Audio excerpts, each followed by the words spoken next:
Oh, great. Hey guys, so the paper we're going to talk about today is the SHA RNN, Stop Thinking with Your Head, by Zipfian Nature. It's a really interesting paper, and as you're going to see, it's going to be a language modeling wild ride that you're in for here. It's not the paper I expected, but it's interesting nonetheless.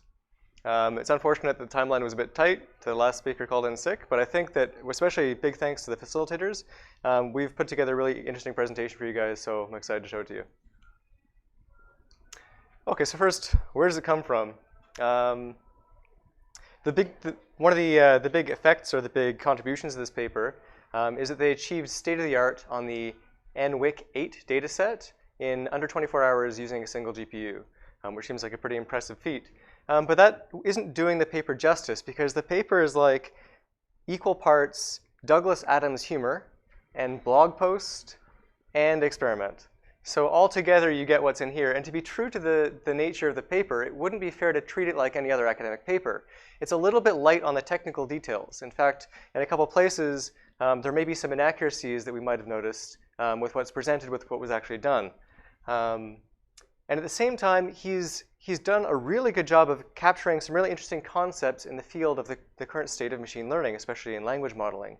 And it wouldn't be fair not to address them. So we're going to compress a little bit the experimental section. We're going to sprinkle the entire presentation with interesting tidbits on the kind of background surrounding language modeling. And then we're going to finish with an extended discussion period where we kind of bring up a lot of the concepts that he raises and all of the concerns that he talks about throughout the course of this paper. So buckle in, because it's going to be a wild ride. First, we'll talk about the data set, where it comes from, what the objective, what we're going to be experimenting with. Then we'll tell you about the experiment itself, the algorithm itself, the SHA RNN.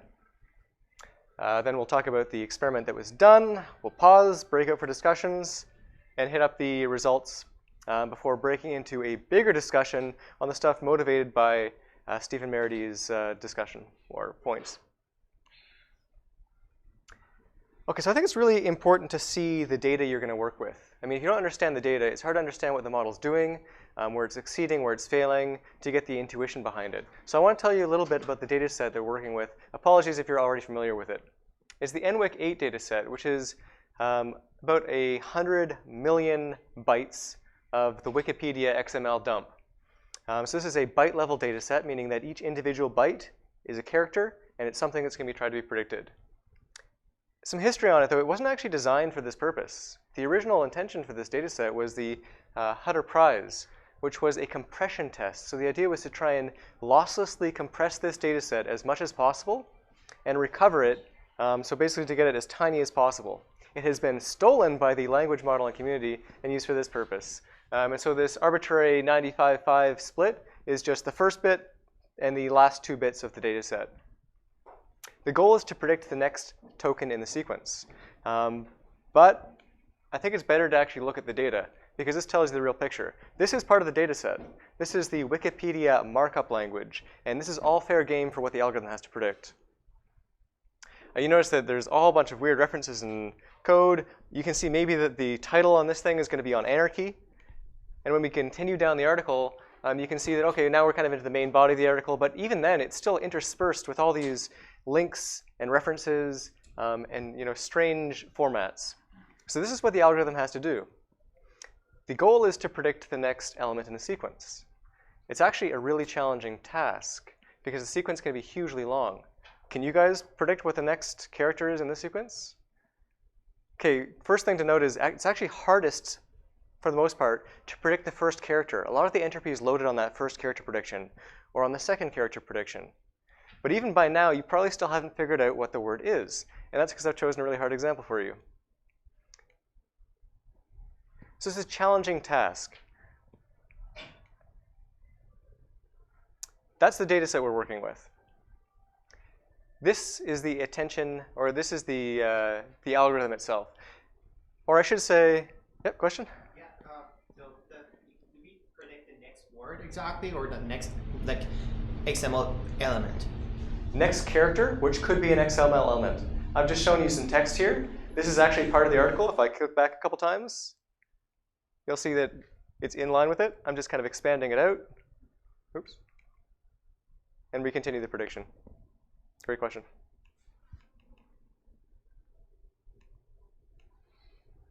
All right, so from the paper, this is the algorithm. But on Twitter, Stephen mentioned that this is a diagram that has a couple inaccuracies, and that he was maybe eventually going to go back and fix the code base to correct this. But it doesn't look like he corrected the paper, but this is our interpretation. We had a lot of trouble reading this. I had a lot of trouble personally interpreting how data is flowing in this architecture, where it's coming from, and what are the intermediate steps. The technical details maybe are a little bit lacking for what we may like. But a huge shout out to Fatemeh, who dug deep into the bowels of this code base, which is described by the author to be a really messy pile. He likens it to the Millennium Falcon. It's a big pile of junk that only he knows how to pilot. So she reached deep into it and pulled out what she thinks is a really good, and I think it's probably a very good interpretation of what the model's actually doing from the code base perspective. I just want to preface it by the fact that it's our interpretation, so I don't want it to be confused, but not to say that I don't think this is the correct interpretation. So this is what we're going to work with in this presentation. So as we talk about this algorithm, which is kind of cut off at the top there, there's three main things I want to mention to you. The first is the derivative work. So this actually builds on previous work, the AWD LSTM, that was produced by Stephen Merity himself a couple of years back. So we're going to talk about the interesting aspects of it that he's incorporated into this model as well. There's also a specialized form of attention which he brings in here, so we'll talk about the highlights of that. And finally, the self-named boom layer, which is at the end and does the final processing. Okay, so first off is this AWD LSTM. The idea is that if you're using an RNN, it can tend to overfit rare or long sequences of data. And you'd be tempted to apply some sort of regularization to even it out. The problem is that dropout, when applied to hidden layers that are being passed between the LSTMs, has shown to be not too perfectly effective. And maybe the intuition behind that is that if even at one stage you drop a crucial bit of information, it's gone forever across a very long sequence of data, and you cannot recover it. And so even in training, this is going to affect your data because you can't predict accurately what the next sequence is when you're missing that hidden state from the previous ones. Even if you know what the tokens were, you're still missing the hidden state information. But there's maybe a solution to this in the form of the drop connect approach by Juan, who was part of Jan LeCun's team, if I'm not mistaken. And the idea is instead of dropping the neural network nodes, we drop the weights. It's a pretty simple idea, but it's got a really interesting effect. So we're going to zoom in on it for a second. This is an excerpt from their paper. If you apply dropout, this is the effect on the mask of the weights layer. So basically, you see there's a lot of structure in how we're dropping data from the weights. The corresponding image for a weight dropped network is this. So you see there's a lot more randomness, a lot less structure, and you're potentially less likely to drop a crucial bit of information. But at the same time, you're dropping the same amount of nodes. You're dropping the same kind of amount of data. And so there's still a chance that it has to learn multiple representations of the same data, and you're not going to lose it along the way. That's the intuition, and the rest for posterity. What about the attention mechanism? And this is where things get a little bit murky.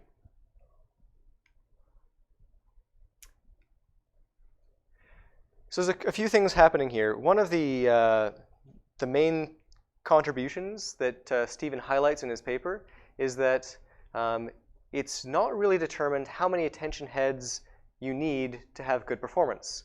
And he's really, really interested in computational efficiency, in making it possible to run these algorithms on your own computers or on small scale. And so one way around that is he's just really limited to one attention head. Another thing that he's incorporating in this one is this continuous cache of hidden states. It's like this memory.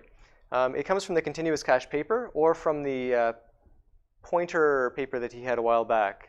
And the idea is pretty simple. So as you're going through your recurrent neural network sequence, at every stage, you put into a memory cache what the current hidden state is and what the output is. So you're recording it. and you only write to this memory once. And that's key because it actually increases our computational ability further. It reduces the number of computations because you're just writing to this memory and you're never modifying it, not with any matrix multiplications or anything. It's just a, in this case, 5,000 long window of the previous hidden states. And in this way, you're not limited to just encoding the hidden states from LSTM to LSTM, but you're also using an attention mechanism across all of the hidden states to get more context for your prediction. But you're doing it without a huge impact to memory. And that's another reason why you'd only want to use one attention head. So one effect is that it's faster to compute when you've got just one, but another is the memory impact. So when you have a whole ton of attention heads, the memory requirements for your processing goes through the roof. And that is a limiting factor, especially for transformer models, is how much memory you have available for this processing.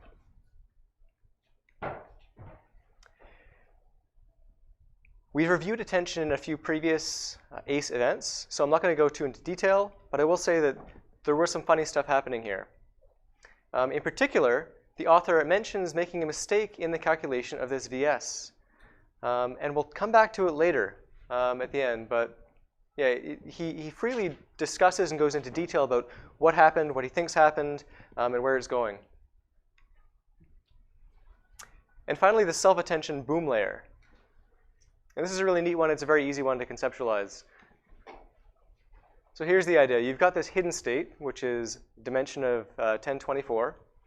You feed it through a feed-forward layer, like you might in a transformer for more processing. And this is where it gets different.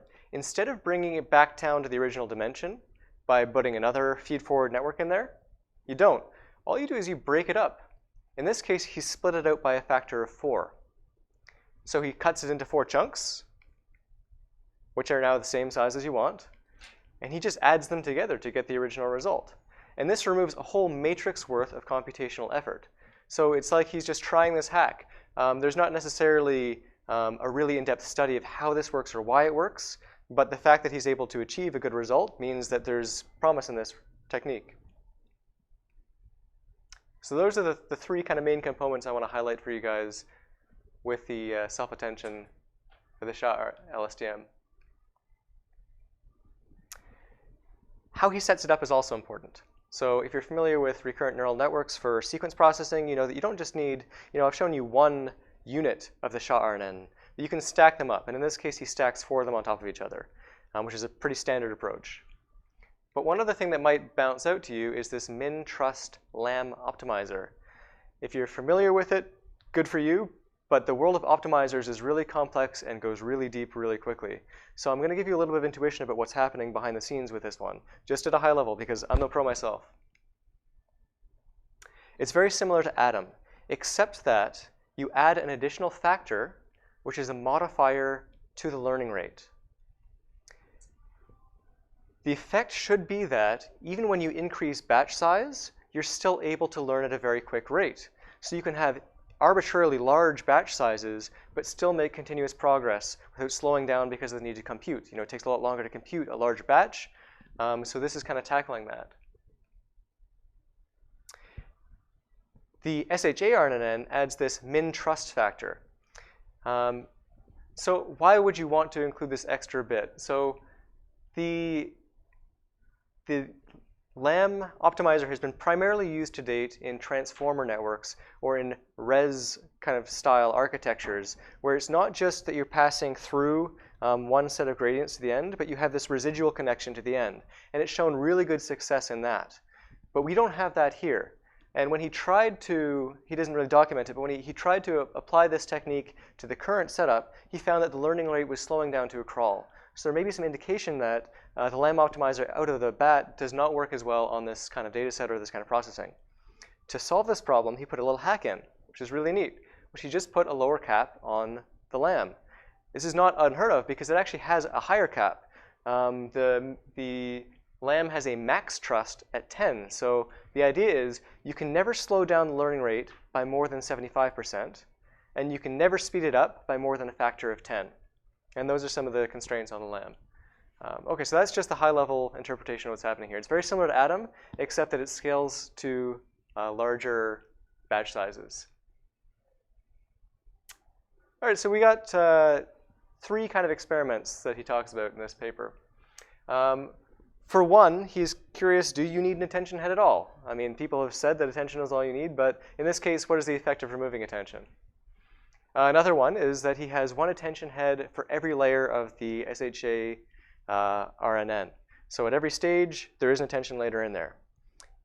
And then he did something funny, and it kind of speaks to the kind of rough nature of this paper, that the night before submitting the paper, the night before publishing it, he ran another experiment where he only has one attention head, which I think means one attention head in one of the layers. And he showed, well, you know what? Hold on. So these are the three experiments. You have to stay tuned. We'll do the breakout discussion now, and we'll come back and tell you what happened.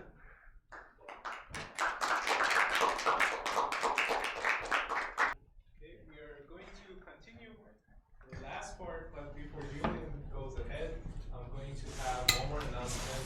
There is we reformatted the ACE events, especially the online ones, and now we have like ambassadors for different areas in machine learning. For example, like computer vision, NLP, algorithm, other areas.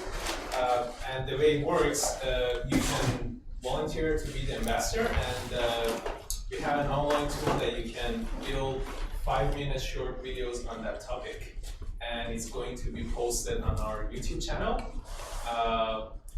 It's going to be great, and it's going to give you a good exposure because we already have like close to getting to 8,000. 8,000 followers who are like topic experts and interested in those topics. So if anyone is interested, come to us and come and talk to us after the event, and we can just have you on board. And okay. So as you noticed, We're a bit light on technical details for some of the paper. The trends are going to continue. In fact, we're going to get even lighter. As we go through, we're going to move towards a more discussion approach. And so I'm going to present to you a bunch of, in addition to the results I promised, the concepts that he raises, which I think are equally interesting and motivating. And I'll try and present them in an unbiased way so you guys can form your own opinions and maybe talk about it at the end of the session. So it's going to be, again, a bit light and quick, but I do think it's interesting. So I promised I'd tell you about the results, but I lied. First, I'm going to tell you something else. And that is what the results mean. So I'm going to show you the results are just numbers, but if you're not familiar with the background, you might not know what the significance of those numbers is.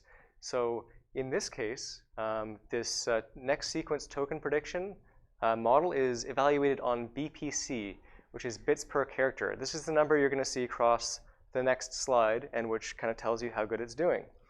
What is it?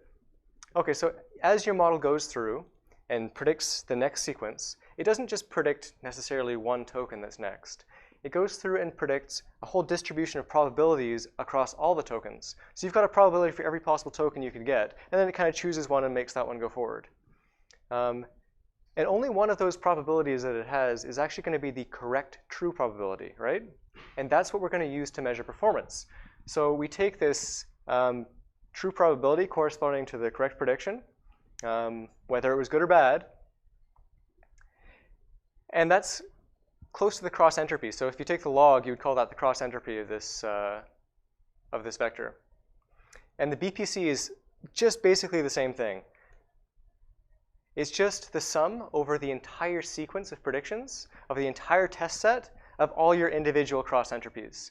So for each individual prediction, you are this amount correct, which is transferred into a log, and then you sum them across the entire test data set. So for all your predictions, this is kind of like how right you are on average. Since it's a log function, this means that the best value, if you predict 100% accurate the entire time, you should have 0. And at worst, it can go extremely high. It can go right on up. For more information, there's actually a good description in Graves' Generating Sequences paper. OK, so now there's the results. So we got our 3 experiments, the no attention head, single attention head, and attention head per layer. Just take a sec to ingest the test performances there. And you might notice that the one head attention is very close to the performance of the 4-head attention. And given that it's very computationally expensive to calculate these attention things, that's actually a really cool result. It's not necessarily a new result. I think it's been seen in other experiments, but the fact that it holds true in this case and in such a constrained, already computationally condensed model is also a really neat result. Additionally, he gets very close to state-of-the-art. If you rewind to some recent dates, he's actually well above the state-of-the-art from not too long ago. He's very close to the current state-of-the-art, which is around 0.99. These are very, very strong performances, considering how quickly it trained. In this, he talks about how long it takes to train the 4-headed attention layer, right? It takes 24 hours. But he does comment on how long it takes to train a single attention head. He says that this calculation, the calculating one epoch across of it, takes half the time it does to calculate the entire thing with 4 attention heads. So theoretically, if you continue that logic, this should take half of 24 hours. It should take 12 hours to train this thing, which is another really cool result. So minimize your attention heads, increase your performance. So that's what he's contributed here. He's contributed that we're very near state-of-the-art in under 24 hours on 1 GPU. It was a very good GPU, but it was just 1 GPU. And that 1 attention head is almost as good as 4.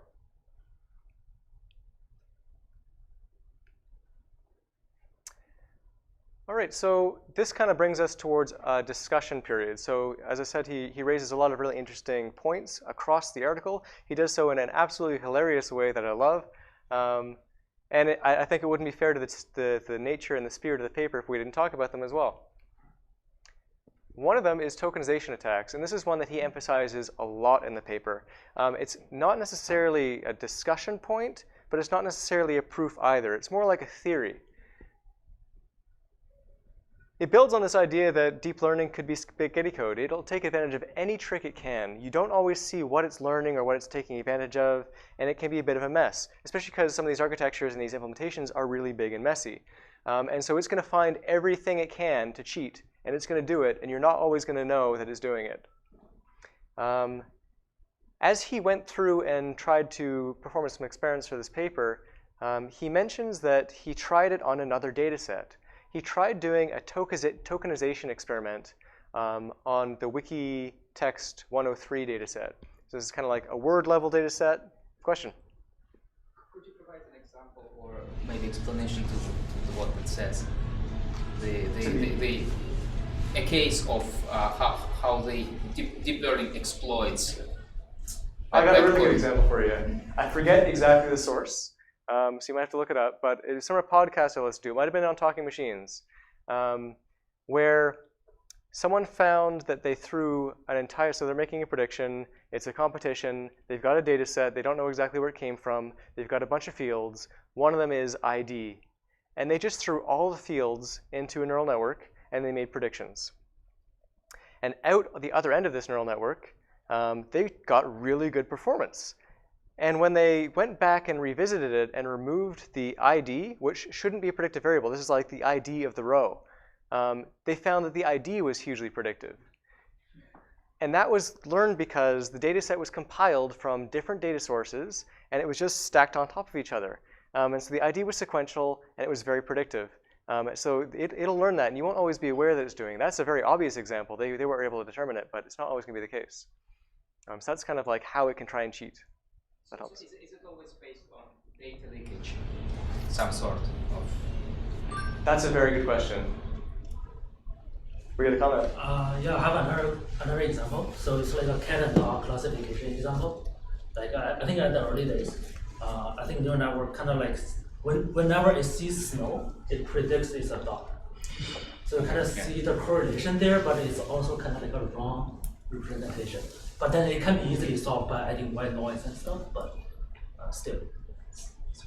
That's a really good one. There's another one that's very similar. It was the tank versus truck data set. They were trying to predict what was a tank and what was a truck, and they found that all the tanks were surrounded by forests, so it wasn't very helpful.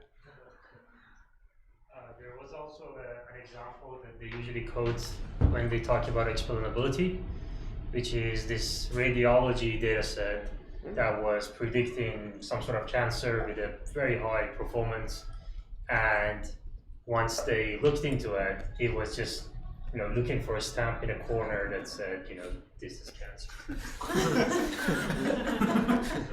That was a recent one too, right? Yeah.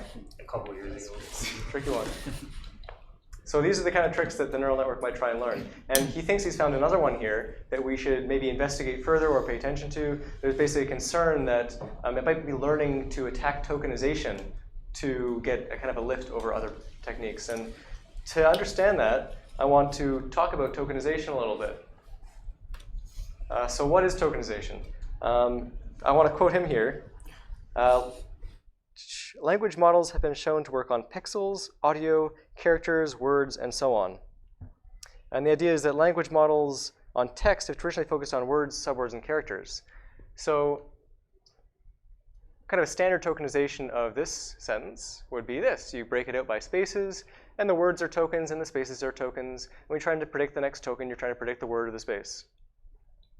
But this is not the only way to do it. I mean, he's saying you can do it with pixels of images, or these language modeling techniques apply to a whole bunch of domains. Constraining it, though, for the moment to these languages, there's a lot of ways you could break this up further. And it has some succinct advantages. One of them is due to the Zipfian nature of language, which is that some words appear a lot. The word a, the word the word is are extremely frequent. They're all the time. And the majority of the words in the English language appear almost never. So there's this very strong negative relationship. So in the original Wiki dataset, the old approach was just to trim off all the words or all the things that were uncommon. That's less accepted nowadays. We try and still predict with a higher degree of accuracy. And one of the ways to do that is to tokenize. So instead of trying to predict the word, you try and predict subtokens. You can break up the words into individual components and try and predict those. In the byte level dataset, it's a total breakout. But you could make any weird tokenization you want. And so part of the tokenization attack is to try and learn interesting tokenizations that are very powerful and predictive. And then the question is, well, when you're comparing a model that's built on this tokenization versus this tokenization versus this tokenization, how do we have a fair comparison? And in his initial experiment, he ran into some sticky points where he was looking like it wasn't fair. There is a kind of accepted approach to doing this.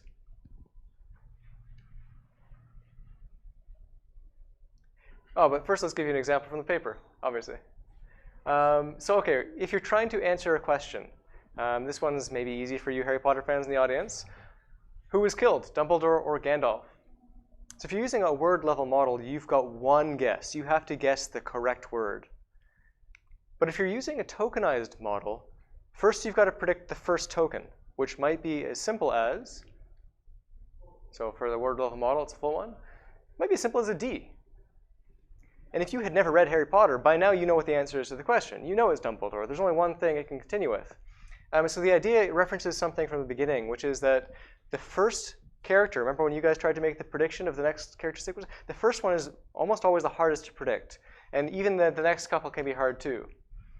But on average, it may be easier to predict this because all of the entropy, all of the difficulty of the prediction is front-loaded onto that one word. So that one letter might be almost as hard as this Dumbledore is the argument. The standard way to compare these things is a perplexity adjustment. And so you just take the bits per character and you multiply it by a ratio, which is the number of characters in your character encoding and the number of words in your word tokenization. And this is kind of an accepted approach, but it's known to be an approximation. It's known to be not quite perfect. But it's shown to be quite good at comparing different word level tokenizations. The question here is, and it's not quite a proof. It's just, he raised some alarm bells on when you're just comparing words to characters, maybe that's okay. But when you're hacking it, when you're trying to develop a tokenization scheme which allows you to break it up, can you get a better result just by having a better tokenization scheme? And should that be considered part of the modeling process? Should we be weighing that? Are there better ways to weigh and compare those models? So if I've got two models that are built on different tokenizations, is the comparison even fair if we're talking about perplexity or BPC? And so this is an open question. Arguments on the other side of this have been that, well, the combination of the probabilities of the individual tokens or the individual characters, this is just a chain rule of probabilities. So the counter argument is, it should work out. Like, you just multiply those probabilities and it equals the probability of this one. Open question. So there's no proof here, but there is a theory that tokenizing like attacks can damage the, the comparison between the models. And now we continue on to a bunch of other discussion points. That was one of the big ones he wanted to comment on, but he made a lot of really other interesting stuff. One is that as a community, as industry, we're really obsessed with state-of-the-art.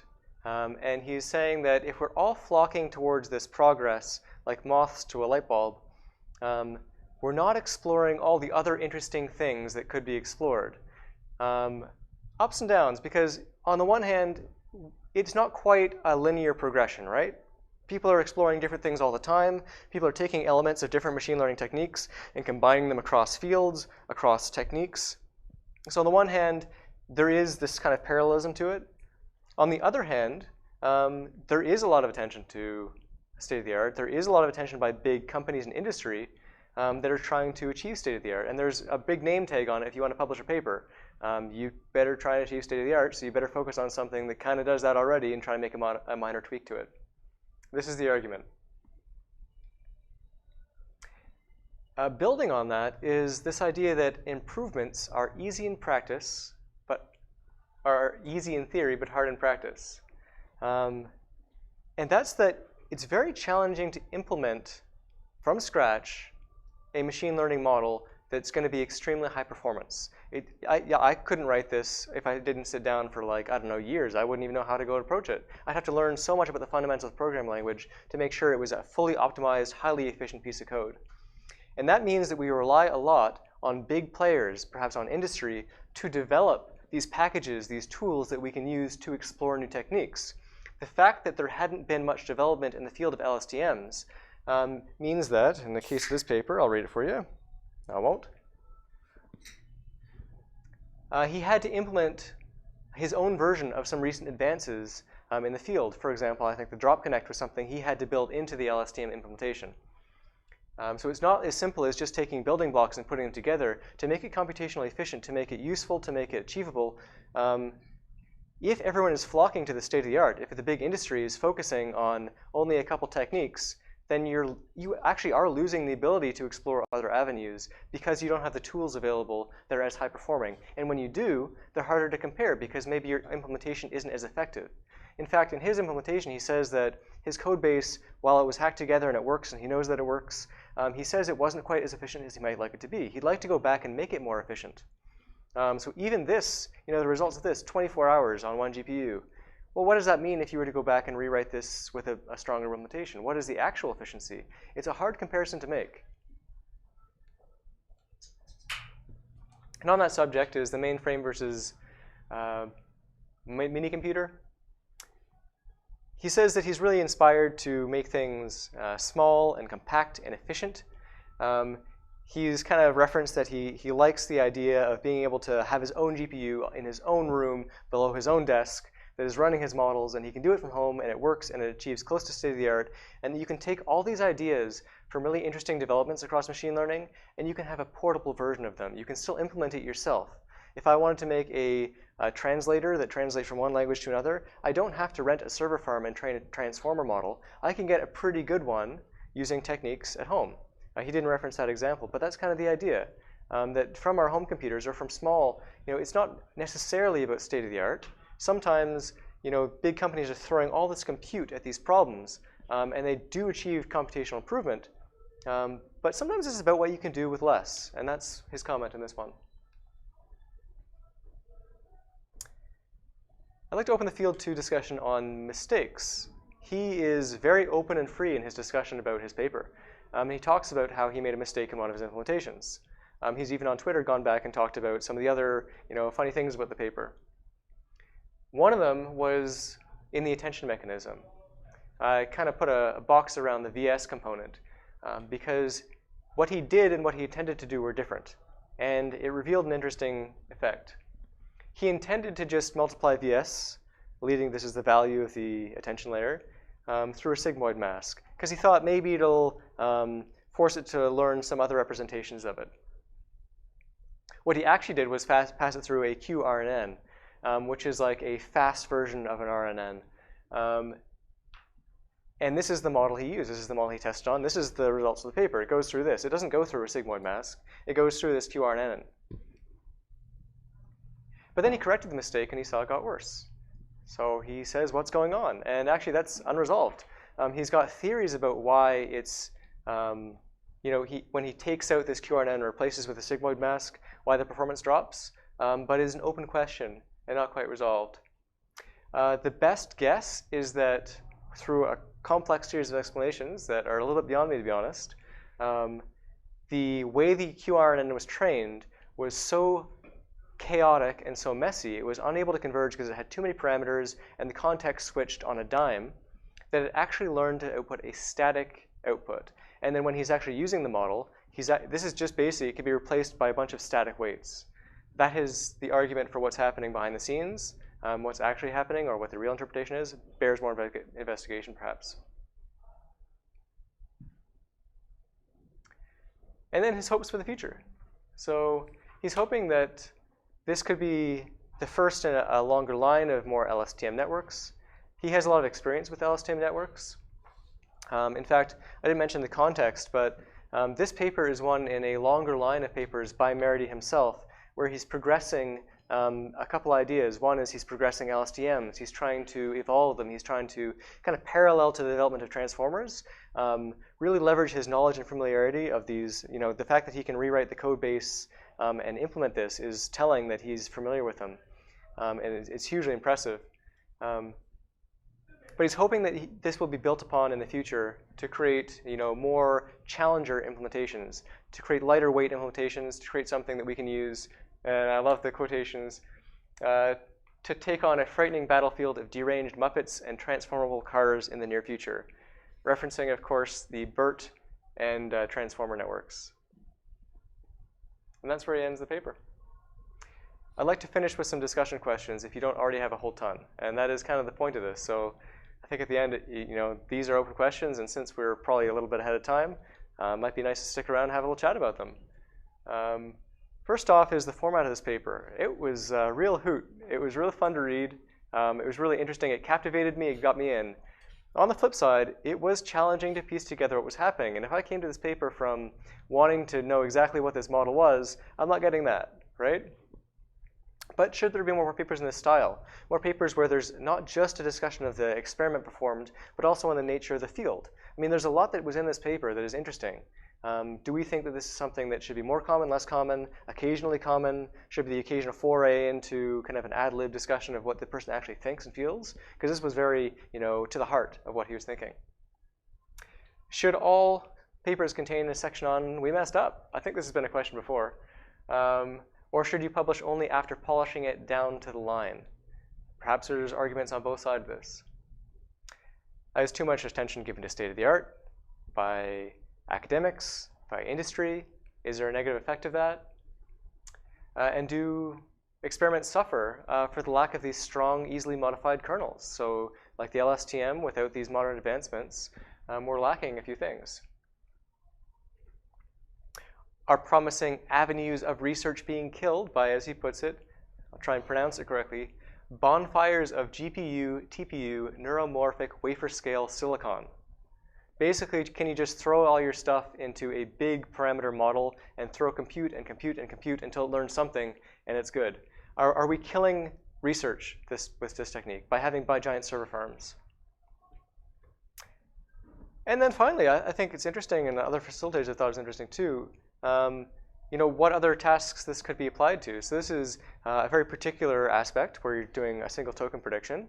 What other kinds of techniques or what kind of challenges could you apply this technique to? It's not limited to exactly next character prediction. It could be used in a variety of other domains. And where might it achieve success? So if it seems to be working here, where else could you achieve better performance? Could you cut compute time? Where else is there opportunity for improvement? Things like question answering or translation might be other tasks that this model might be attempted for. It's been a wild ride, and I hope you guys enjoyed it. I had fun.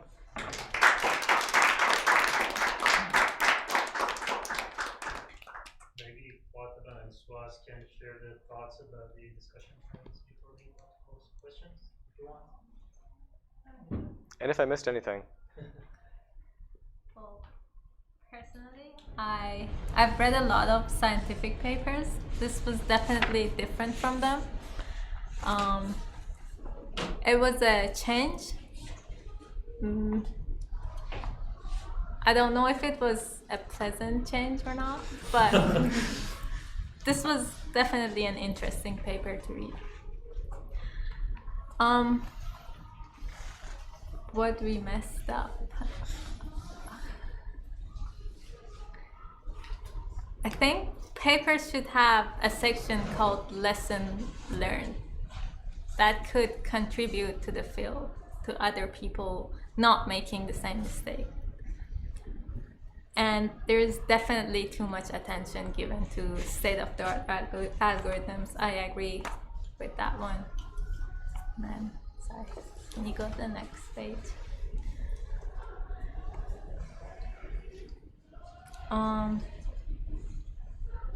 I personally don't like having a gigantic cluster and then throwing a really big model to it and then have it train.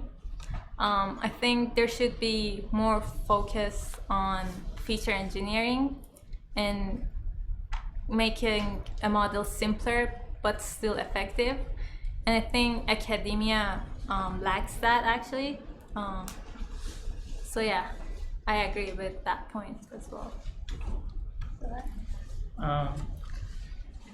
So one thing about the last discussion point, I think it's not a criticism of the paper, but there is not much of a correlation between lower perplexity and performance on downstream tasks. We don't really know, and no one has tried yet, how this can be used in tasks like classification or stuff like that. And we also don't know how you can implement it. Unlike, for example, transformers, where there's an easy way to implement it in a question answering task, we don't know how this can be used for that. So that's future work. But I guess some people will be soon going towards that direction. And yeah, there are a lot of low-hanging fruits in there. I think if you go through this code, you'll find it's very fascinating. It's hard to, because he promised that he would fix up the code, but right now it's a little bit of a mess. But there is a lot of low-hanging fruit that could blossom into a research paper, and I hope someone here can take up the mantle. And a great thing about Stephen Michetti, he's progressively updating the world with the latest experiments that he has done after publishing this paper. So if you follow his Twitter account, he recently tweeted that one more thing that he did to improve performance on this model was tie the weights together of all the layers in the stacked layers in the RNN. So now after tying the weights, he has reduced the number of parameters with no real change in performance. So that's one more thing. And finally, one thing that I saw that he mentioned on Twitter along with some other researcher that I didn't understand, that maybe any of you can understand and help us explain. So someone said the boom layer is technically equivalent to the boom layer here, n was 4 in the example, and someone said it's technically equivalent to 4 stacked residual layers, and he agreed and said yes, but I don't see the connection myself. Does anyone here have an explanation or an intuition about how that is related to each other?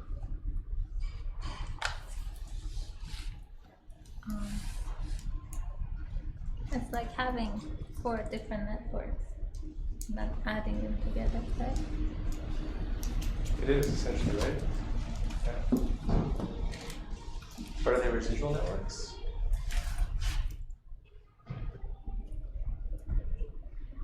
I guess because it's one layer, maybe that's why it's called residual. But how are they stacked? I mean, what does Stacked it? enough, Yeah. yeah. It's a funny one. Oh, maybe, because if it's residual, right, you've got a layer, and then you're taking one layer and just adding it. So it doesn't really matter what order you perform it in. You can perform them sideways, or you can put them on top of each other. It might not matter as much in which order you do the addition. One argument. But there are extra vertices. There are extra vertices, yeah. It is different, but could it be equivalent? Are they doing a similar thing? I don't know. Define equivalence.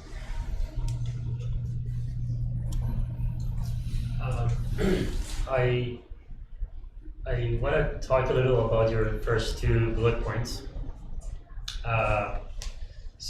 Sorry, in the previous page. So we have invited a prof from University of Quebec who is very opinionated about these type of questions. He's going to speak about that topic on March 3rd. It's a remote session lunchtime. But sort of the answer to these two is that yes, of course, but in reality it's never going to happen.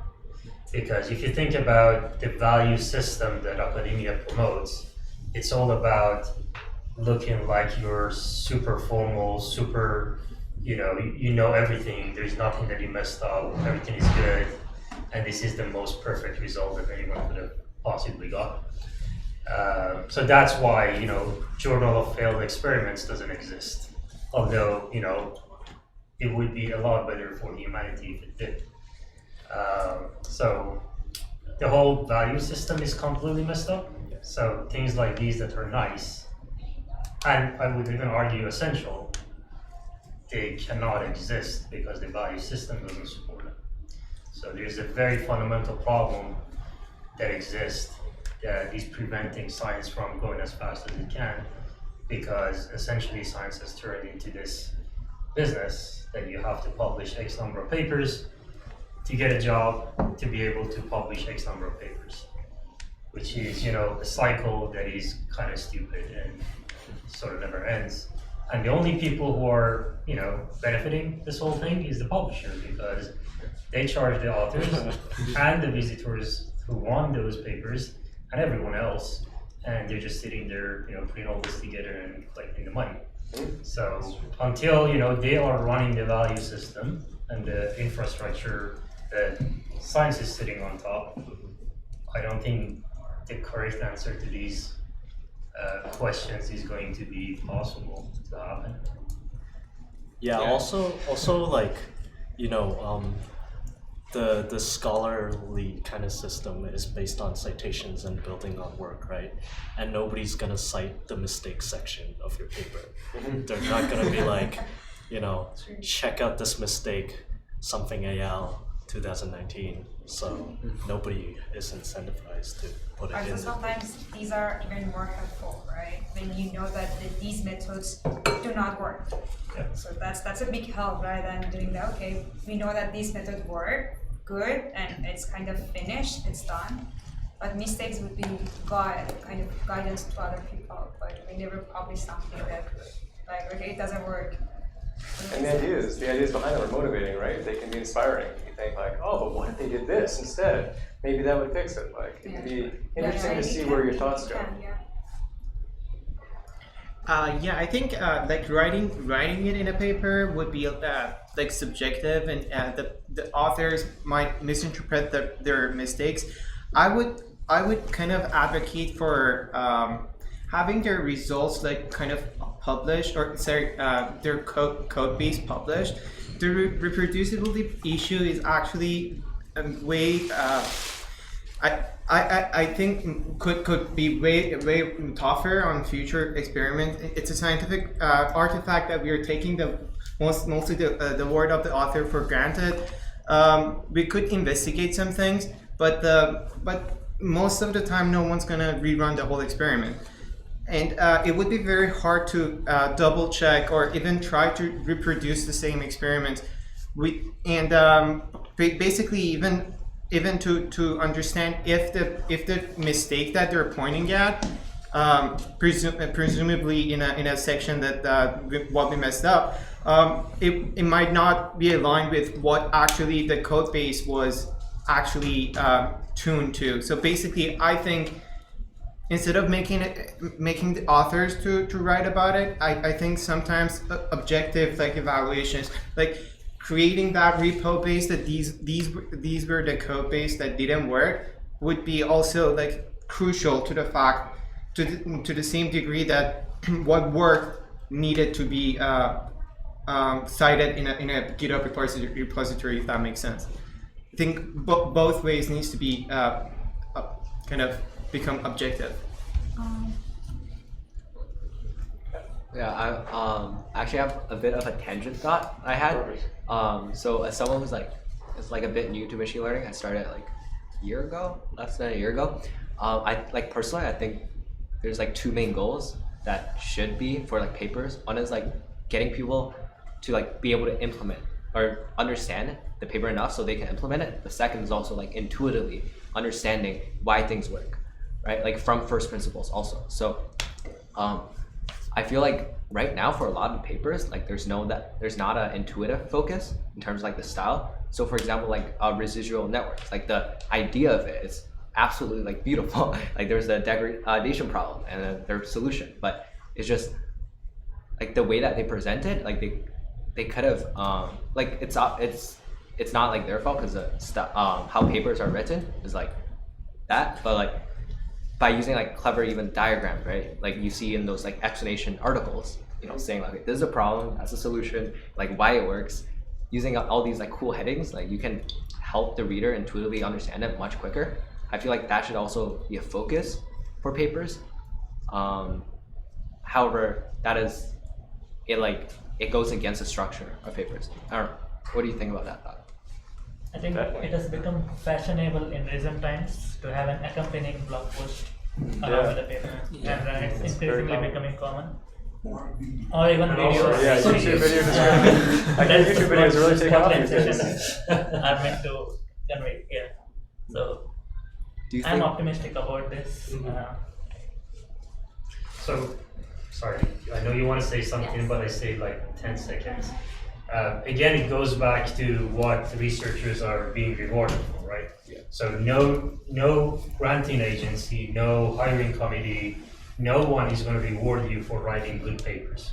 They're only going to reward you for, you have 10 papers, 3 of it is in Nature, 3 of it is in whatever, you got the job. Nobody cares at all about the quality of the work. And that's the fundamental problem. Because if you change the value system to be about the quality, that makes a whole lot of difference. If the granting agency comes in and says, sorry, 3 out of your 4 papers are completely unreadable, we gave it to 10 people, none of them understood what you were talking about, your grant is refused, that's going to make a whole lot of difference. Oh, actually, do the people who go in those hiring agencies, do you think they know how to read the papers right now, or do they just know how to check the number of citations? Oh, that's just the easy thing, which is count the number of papers. So they don't actually know how to. Yeah, because. That's. Do they have time to do that? Sorry, Fatemeh wanted to say. Yeah, sorry. Yes, I think having a section called "What We Messed Up" also puts pressure on the author as well, because then he has to try and make sense of why it didn't work or why that specific method didn't work. And also as researchers, we try something real quick, and then if it doesn't work, we move on to the next thing. So it'll be harder for us as well to keep track of things we try, but we'll be more aware of the limitations and nature of our data and our models that way. So there should be definitely a value system for that, because if I'm not gonna get anything in return, why should I even like do that? And also, there has to be something that encourages authors to do that. That's a great point. Otherwise, we'll just keep reinventing square wheels every year. All right. Okay, I'm personal mic here. Okay, so I have 2 points. One is to add to what you said, why we messed up. I think there's a way to get this why we messed up with information is when you go to conferences and talk to the poster. It's almost like newspapers is a facade, it's a defense. But when you actually talk to the actual person, they will be. You can always judge by the level of confidence in their voice on how much. This is very scary movie. And then they'll tell you, okay, things that they don't tell you in a paper. That's the platform. But yes, I totally agree. If there's something that incentivizes that can make them feel safe and is open to discuss these things, I think that it'll make the lives of everyone better. The other thing is on the, I think this entire paper, I haven't read the whole thing, but I think it has a connotation of small guys taking on these large, big companies. So I can't help, but I have to share a story. Like there's at ICML this year, there at a poster session, I remember there was this guy from DeepMind. He was half drunk. I don't know how he got alcohol. And he was very inviting, very friendly, invited a whole bunch of people to his poster. And I think it's about like Bayesian reinforcement learning or something. I forgot exactly. But what's apparent like through his introduction, in the middle of his introduction, that his method requires a lot of computation. He's from DeepMind. And people are like, okay, we get it. This requires a lot of computation. It's great, but so why are you telling us this? Like, why does it have to do with us? We don't have that much of compute power. People ask like, how many GPUs do you need? He's like, oh, this many. He just throw a random number there, and then he either he was showing off, or there's some other reason. He said that I want people to care about my research because I want some guy who come along and do it in a very low resource setting to replicate it. So either I don't know if he's being condescending or he actually feels what they're doing is kind of crazy. It's not very scalable. So he actually is actively trying to recruit people to sort of do it in a saner manner. I don't know the exact word. And I think in my opinion, you need both sides, because I can see like one thing that this paper used comes from the fact that you can train on large batch size. But the reason these people study on that is because of BERT. So I think it's, if you say there are two camps, I think they constantly draw ideas from each other, each benefit the other. So there's somebody who has a lot of resources who's not doing things very efficiently, and they are pioneering something, and then you need the other side as well to keep it to be more useful. You can draw ideas from both, I guess. That's my point. Yeah, like my point is like not only we should have more paper like this, we should actually have a conference for it. Like maybe next year we can rent a venue in Toronto and like advertise it, see like how many people will apply and join the conference. Yeah, I mean for like startups, there's like startup like fuck up night, like it's like a gathering for startups. But I guess my point is that I think in industry it's pretty important, I guess at least within your company, to say what didn't go well, because like I guess recently at work I deployed like a recommender system, but then the thing is like there's other projects who might need recommender system, and then I had mentioned before I ran into some issue of how to tag websites with like certain labels, because the human-made labels were not necessarily robust enough to be like this page is talking about this. So I tried some like NLP methods actually to like grab kind of like descriptions of the websites, but then it didn't really work out. But then I didn't bring that up, right? I just said like, oh, I ran into this issue. I didn't say like, oh, I tried this. And then people were coming up to me. They're like, did you try this? Did you try this? Did you try this? I was like, yeah, I tried this. And then this was what happened. If you want to try this, you know, like just keep in mind, maybe you need to grab more information from the website, because I only grabbed the description. So maybe they could grab all the text on the website. So I think that's like important to save them time as well, because maybe they'll try what I did, because the description was more readily available in our database, right? So I was lazy, so I was like, query, like I can get the description, that's great, but I couldn't get like the whole text. I might need to scrape my own company's website to do that, but I was just like, you know, if we had this kind of sharing session, then we could do that, or they would have to come up to me and then ask. So that could save them lots of time, I think. Great example where you build directly off someone else's mistake, right? Yeah. I made this mistake, go and solve, Yeah, or if you want to, you know, go ahead with what I made a mistake on, then maybe you could try, you know, like the thing that I wanted to try but didn't try. Yeah, I could tell them that. Just to be devil's advocate, I completely agree with what everyone is saying, but it's very easy to do things that don't work. So there are probably 6 million things that don't work and one thing that works.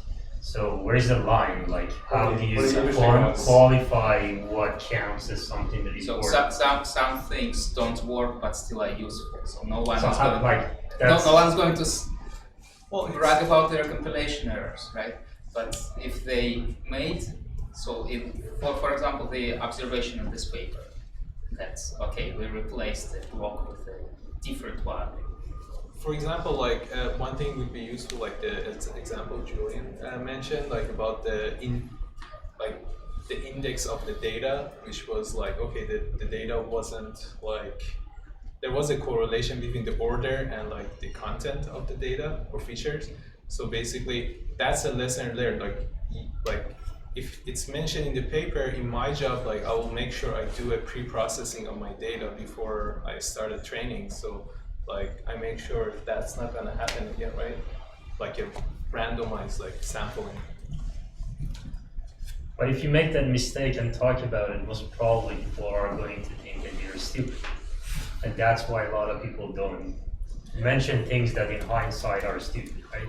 Like when you first time make a mistake, it is probably not trivial. Like it takes you a bunch of debugging to figure it out. But in hindsight, that's a stupid thing to do. That goes back to if you care more about your reputation or the community, like benefit to the community, right? And it's because like, I'll leave you, but it's kind of funny, like even some researchers, not all of them, they tend to hide information because they want their research to be published. Yeah. And the more abstract some parts are, the better you get accepted. So that's like a trade-off between like, do you want to be honest or do you want to, you know, get more citation or get into the conference? It should be All of these comments, I guess, if this having this section becomes a norm, others should think about writing some brilliant way of mistakes so that the papers become interesting. So that's the problem, because people look for interesting mistakes, right? So then this is another pressure for the other to write down this section for sure and make some brilliant mistakes. So you basically should innovate two things at the same time. It becomes what is your biggest weakness question. Yeah. So back in like grade school, the discussion portion of your scientific experiment was also the time when you would also mention where things could have been improved or where things went wrong. So I don't know at what point in academia we stopped doing that. Is there a hashtag? When incentives come into way. For this section. Start the hashtag. Hashtag, I got close. Really discuss in the discussion. We'll work on it. Yeah, there's one. Also, I think there could be a value system to that. If people are not citing your mistakes, it's a made up mistake, right? So you would not get references. People are not recognizing you for stupid mistakes, right? So then there might be like ways to actually like draw that out of good papers out of bad papers. I guess what you could do is like you could get a large bunch of people who work in a topic, and then you all just like throw out all your mistakes, come to a conclusion about what the themes are. And I think like if that turns into a paper, I think that would be a pretty well cited paper, right? Like but who would be the writer then? That's a fighting there, right? That happens no matter what type of paper you write though, right? It's not that like No, I mean finally that paper should be written by one or two or a group of those bunch of people, right? Yeah, but there are lots of papers that have like 30 people on it, right? It's ridiculous, but it happens. It's not new. 30 is not ridiculous. Have you seen CERN papers? Yes. Like 4 pages of I worked with the LIGO team. Yeah. Like so the page was too long. I think they redacted it. they couldn't finish the list. So I think that's a very good point. And if we look back at the history of where papers come from, they were like literally letters that scientists were writing to each other, right? I would be like, I've done these experiments, this is what I saw, I just wanted to let you know because you're a contemporary, scientist. So there used to be a conversation, like it was, I've done these things, what do you think? Oh, I think this is stupid, how about this? That was like literally a conversation. But today, as you correctly mentioned, paper is the end of a story. It's not the beginning of a conversation. When you publish a paper, you just wrap, like a lot of the time you contact the authors of the paper and you're like, do you want to speak about this paper? They're like, oh, I moved on to some other thing. Like, I mean, really? So, that conversation has completely disappeared, and it is just a, tag that you get, you put it on your, sweater, you move on to collect another badge. And that's the fundamental problem, because we literally, and I've been like in aggregate intellect, that's a question that we're very curious about, like how is knowledge created and distributed?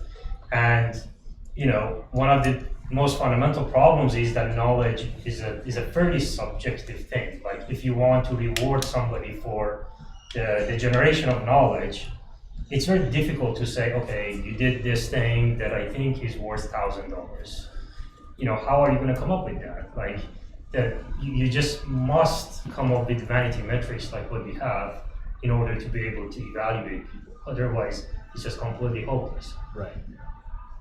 I guess like, I don't know if that's like a different problem than the one that like about just having papers where you get to say the mistakes. Because I totally agree, that is a fundamental problem. But if you can at least get a paper out there where you have some mistakes, like that's a start, right? Do you think there's any way to solve that problem? Like I saw this one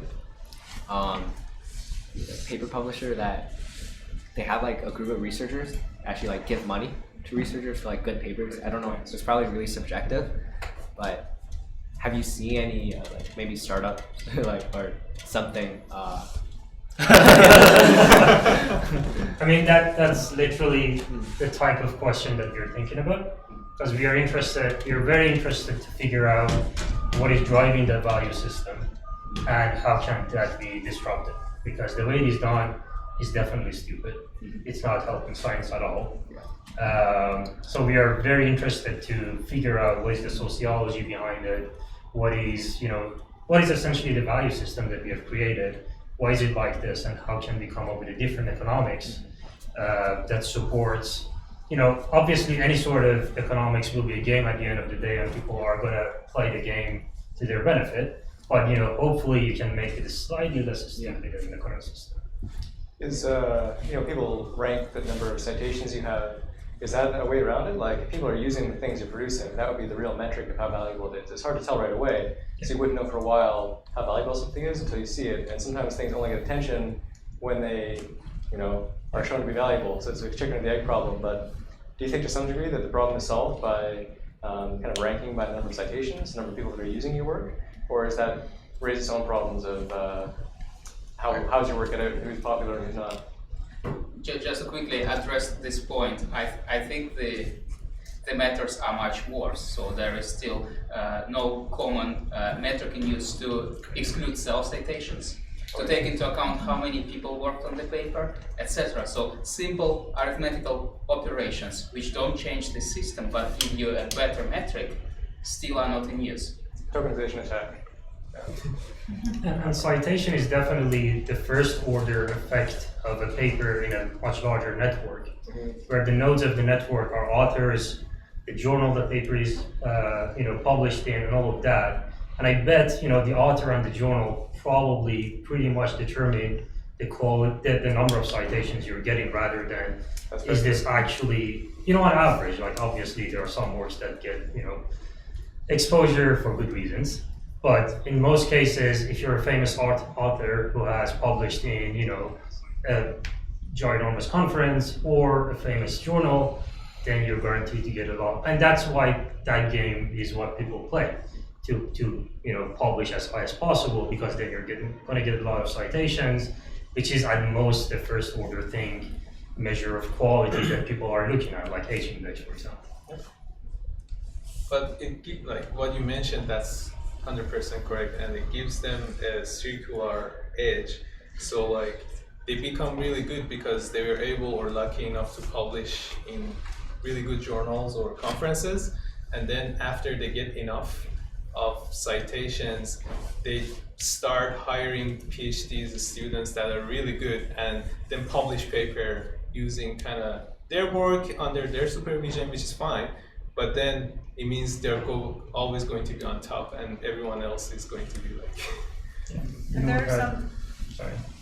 kind of tangent to this. I do worry that if we make certain aspects of academia too informal, then we'll lose some of the technical foundations of the actual industry or subject matter that we're in. I support it in the way that the formal format and style of the paper somehow filters out a lot what can be written informally, has little value. But also another perspective on the same is that formal language is often alienating and results in very convoluted expressions and not very convenient. But it is neutral in the way that it is the common denominator many people of many different styles can come to. So no one likes it, like an apple pie, but it's also apple pie. I feel like we're stuck on this. I'll do the other one. Yeah, I got one more tangent to go too. So reference back to how you assign value to things and what contributions are what level of value. And can you be a celebrity if you're not good at presenting your work? So if your work is really, really good, but you don't write good papers, or you don't, make good YouTube videos, does that mean the value of your work is less? There is a good analogy, and I don't think it's a problem that just the field of machine learning has. I think it's everywhere. With the creators of the Atari system, I might be misquoting it, but I think that one of them was a really technical guy who had the ideas for how to design it, how to build it, how to produce it, and the other guy was more sales. He produced it, he got it sold, he found business deals, and he made it work. And he had a disproportionate amount of the income and fame from the project. But when his partner was asked, like, well, aren't you upset? Like, this guy's taking all the credit, he's getting rich, and you made it. And the guy said, no, like, actually, I could never have done anything with my idea. Like, I had the concept, I could build it, but it would have gone nowhere without, the even. So it's not just us, it's everyone in the world has these problems.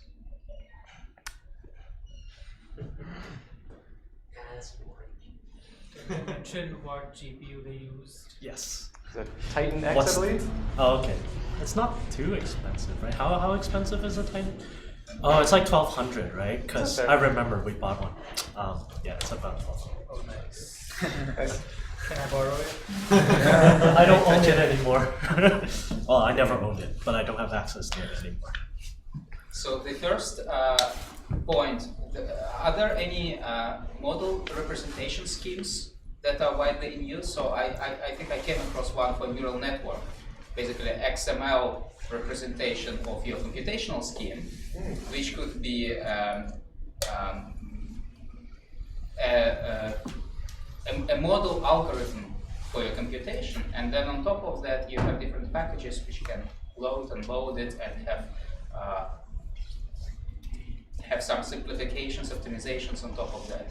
So would that solve the problem with partly reproducibility and just availability of code? If everyone went for certain model representation language. And you can just import it and have it graphicized in any way you wanted. Yeah, you preferred import, way. export. Yeah. You write your own library. You just write an export utility for it. I feel like you're going to get very rich very soon. You should write it. I mean, maybe it would work. I think they exist. They exist. And we just haven't settled on one yet, I just don't remember the name for it, but I think there are some big players which support the neural network exchange or something like that. Maybe someone. Oh.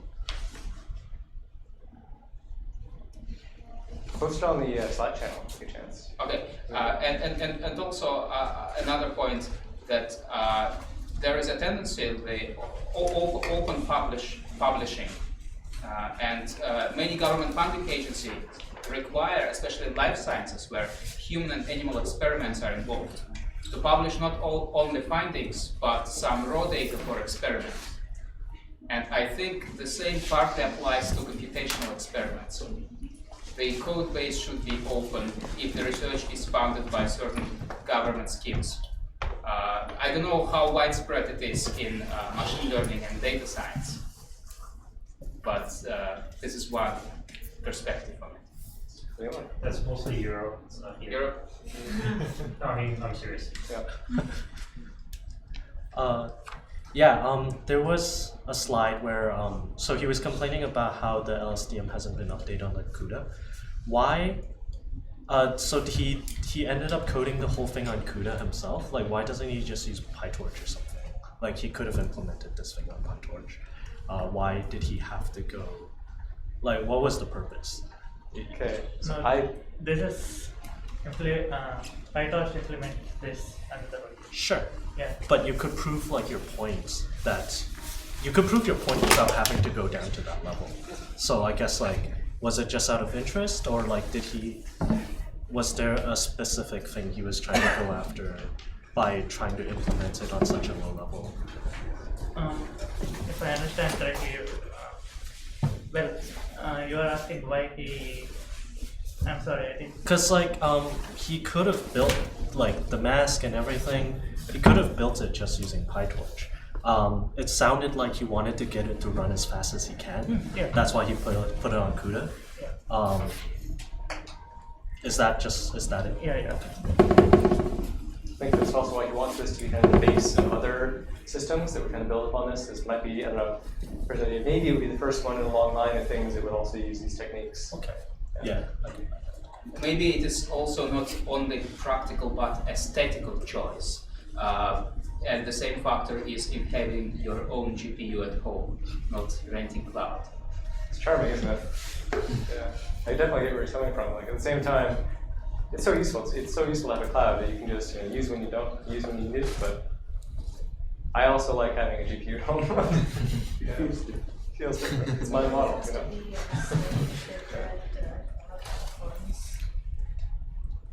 Well, in the last slide, we have these two bullet points. I kind of think that they might actually the essential outcome of each of them could be against one another. So imagine like if we have this kernel that kind of can figure out how to do machine learning. Like it's an ideal thing. You can just throw anything at it. It's just prepare your data set and it works. But then, well, the whole purpose of like automating things with machine learning everything, and then it suddenly becomes an arm race. As soon as you know how to deal with your problem, it can actually become that issue that big companies can't afford to do certain things better than a normal home GPU, or basically maybe you only figure out what you only need is actually a better performing machine to run your model on. So kind of, I'm thinking actually this is the reality. But whether we want it or not, it is what we are all aspiring for. We want the machine to do all the heavy lifting, and then we just need to provide it with what it needs, like either data it is, or it's the computation resources. That's just a thought. I'm putting it out there. And the data is valuable. We've seen that. I mean, the data rush of the recent century. Does anybody see a link between the point 1 and 2 where the reason that there are no easily modified kernels is because it's so inaccessible, because like affording to even come up with these type of state-of-the-art models, like you need access to this really expensive equipment. And in a way it's kind of, well, okay, this is a bit of an assumption I have, but it might be intentional by these big companies, right? So that they don't have somebody who can come in and swoop the technology, like they are in control of the innovation fully, right? It's a bit of an assumption, it might be wrong. Anybody have thoughts? Certainly seem to be benefiting from having the compute power right now, in terms of, they're holding on to the state of the art. But at the same time, it is possible for anyone to go in and produce these models. It's just, do you have the time and the funding and the experience? And then can you waste the time again on showing that what you just spent so long building actually works? Or are you just going to junk it because you can't publish because you made a mistake? Wasn't really a point, but you have to keep in mind that all of these cloud platforms, NVIDIA, they're all still companies that monetize, and everybody wants to make a profit, and maybe you don't realize it yet, maybe in 100 years we're all going to be slaves to the big bad cloud platforms. Discuss so dark. Look at Amazon's revenue, the proportion that comes from AWS is growing. Staggering compared to the relative amount. The profit is huge compared to the amount that comes from just Amazon selling stuff. Which is also very confounding to me, because of all the cloud platforms, I think it has one of the worst documentations. So it's beyond me. So are you saying that all of these is essentially a marketing trick to convince people enthusiasts, that they need more ML GPUs enthusiasts. Yes, stay woke in here. They're controlling the demand and the supply. So we need a distributed cloud service like Uber. You can rent it out. You're working on it. We need Piper. Yes. Democratize AI? Yes. Democratize models? Have you thought about that? What if we like all own a model or a build together? We can just run our stuff. Could you rent out your phone when you're using it? Maybe. Something we need Piper. What's sitting with that? Yeah, I have a counter argument. Yes, big tech companies are taking over almost everything and a lot of things. But then there are like niches that people can be focused, like, and imagine if they weren't there, like these big breakthroughs and innovations wouldn't happen anyways. So it's pretty much like Elon Musk is trying to send people to Mars, and I'm like, from my personal point of view, it's not necessary. There are a lot of more high priority problems out there, but then it's like, it doesn't make sense if 10 companies go out and do it, but if only one person is spending money on it, it's still okay because someone has to do it.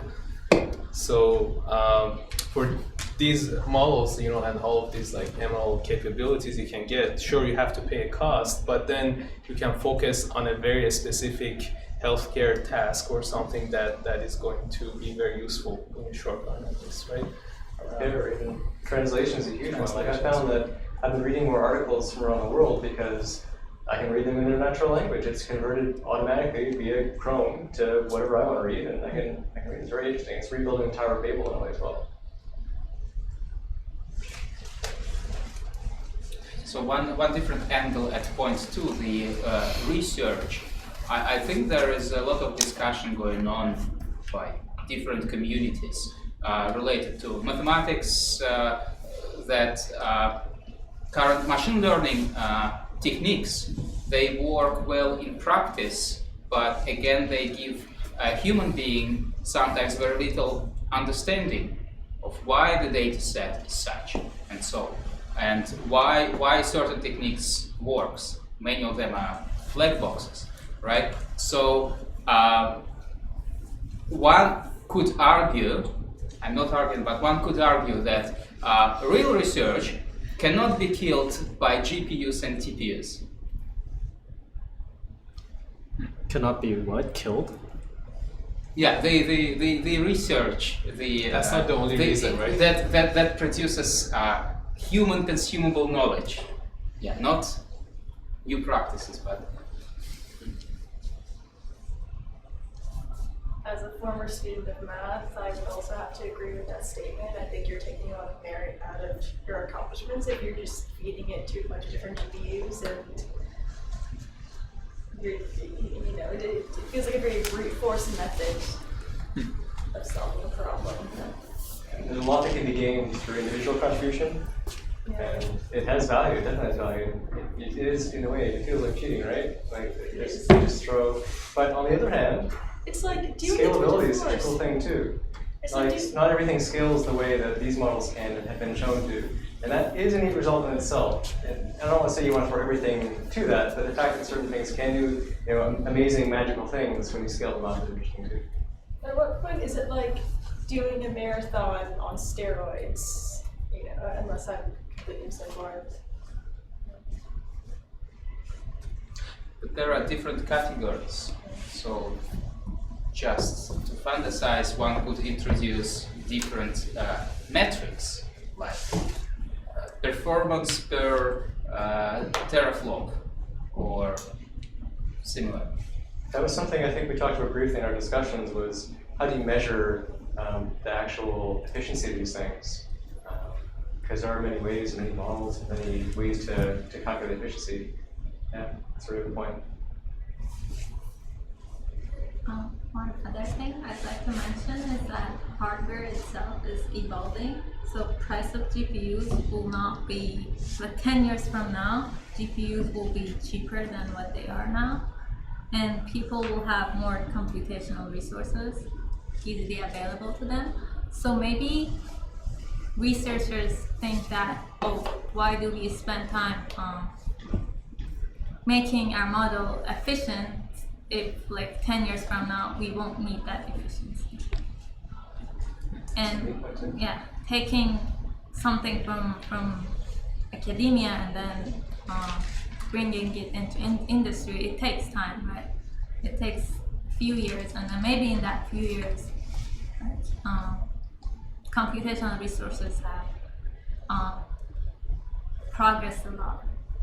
The neural networks from back in the day were assumed not to work, right? Like they forgot about them for a long time because they didn't seem to converge, but it seemed to be that the technique was just let it compute for longer and it will eventually work. Yeah, we've got we had a Moore's law of computation, and maybe there's now a Moore's law of GPUs that's happening as well. We're going to get really interesting techniques. It's a really good point. Maybe somebody can help me with this, but when I see the results from these types of models, they're impressive in a way, but like the author said, they're kind of just an echo of intelligence, right? They're not necessarily like impressive because of the math behind them, but they're just kind of taking the training data and then spitting it back at you in an intelligent way. So I would think that that's eventually going to hit a stop, right? And it's going to hit a stop. So there might be an alternative approach to AI. I have no experience with this, so if anybody has something to add off of that. That's it? Yes. Oh, you want to? Okay. No, that's me. It's a good one. Oh no, go ahead. Go ahead. It's okay. You can answer one question. I'm not sure if I can answer it. Yeah. To the audience. We have to ask, what is intelligence to begin with? Yeah, that goes down to loophole. Not going down that road. What is being learned by these models? What do they hold? The language models like the GPT too. Like it's funny how they're trained. You just kind of throw a whole ton of examples into them, and then the idea is that maybe they can answer questions because they've learned what the answer is by learning what the next sequence is. Funny things. What do you use that for? I don't hear your question. Yeah. To add on, there's been tests of like, can language models actually like reason? So if you give it like 2 + 2 equals what? Most of these, like GPT-2, it cannot reason. It's like 2 + 2 equals like 7 or something. It knows it's a number. Yeah. So, but there's other research trying to like solve these type of problems. I don't know exactly what they do, but I think one state-of-the-art research paper did it, where language model can like reason in terms of numbers. I think that's pretty interesting. And maybe I should add to that. the models, as they're trained and as they acquire these big wealths of information, might be learning interesting embeddings of information. And it's possible those could be used for other tasks, other predictive tasks, other downstream tasks. So I don't know if I've seen many things that do that, but potentially if you learn enough of the structure that you can then use that to extract interesting data.